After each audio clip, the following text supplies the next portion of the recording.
ஒரு 20 நாள் அமெரிக்க பயணத்தில் 50 மாகாணங்களில் நான் போகணும்னு நினச்சது ஒரே ஒரு இடம் தான். இந்த இடம் சிக்காகோவில் இருக்கிற ஆர்ட் இன்ஸ்டியூட் ஆஃப் சிக்காகோ. எங்கள் அம்மா கிட்ட அம்மா அமெரிக்கா போகிறேன்னு சொன்னோன்னே எங்கள் அம்மா முதல்ல கேட்ட கேள்வி சிக்காகோ போறியாப்பான்னு.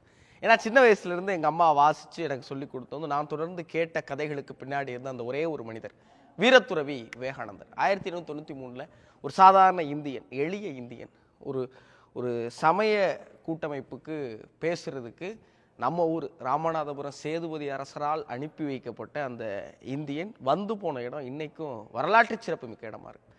உலகம் முழுவதும் ஆட்சி செஞ்ச பிரிட்டிஷ்காரர்கள் ஒரு மனிதனை இன்னும் நினைவில் வச்சிருக்கிறாங்க.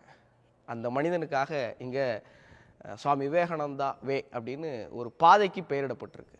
அவருடைய நினைவு இங்கே நிறைய பேர் பேசியிருப்பாங்க. அந்த அந்த மத கூட்டமைப்பில் பேசின யாருடைய பேரும் இங்கே நிற்கலை, ஒரே ஒருத்தருடைய பேர் இருந்துச்சு. இங்கே இருக்கிற படிகளில் அவர் பேசின வார்த்தைகள் பொறிக்கப்பட்டிருக்கு. அது எல்லாத்துக்கும் காரணம் அவர் சொன்ன வார்த்தைக்கு பின்னாடி இருக்கிற அர்த்தம். டியர் பிரதர்ஸ் அண்ட் சிஸ்டர்ஸ் அப்படின்னு சொன்னதுனால மட்டுமானா இல்லை. இந்தியான்னு ஒரு நாடு இருக்குது, அங்கே இந்துன்னு ஒரு மதத்தை நாங்கள் பின்பற்றுறோம். அந்த மதம் சொல்லி கொடுக்குறது எல்லாமே ஒன்று தான், அது அனைவரும் சமம் அப்படிங்கிற அவருடைய வார்த்தை.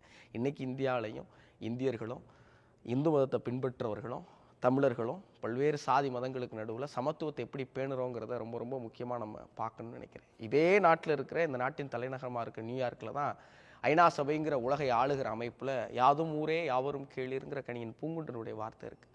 அந்த வார்த்தையும் சமத்துவத்தை தான் சொல்லுது, இந்த வார்த்தையும் சமத்துவத்தை தான் சொல்லுது. இந்த படிகளில் எல்லாரும் படித்து நகரணும்னு இருக்கிற விவேகானந்தருடைய வார்த்தைகளை எல்லாரும் மிதித்து நகரும் போது எனக்கு தோன்றதெல்லாம் அதே தான். அதே சமத்துவமும் நம்மளால் படித்து நகருவதற்கு பதிலாக மிதித்து நகரப்படுதோ அப்படிங்கிற ஒரு எண்ணம்.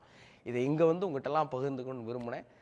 விவேகானந்தர் சமத்துவத்தை உலகுக்கு அறைகூவல் விடுத்த இடத்திலிருந்து சமத்துவம் இந்த உலகின் உயிர்ப்புமிக்க சொல் அப்படின்னு சொல்கிறத ரொம்ப பெருமையாக கருதுகிறேன்.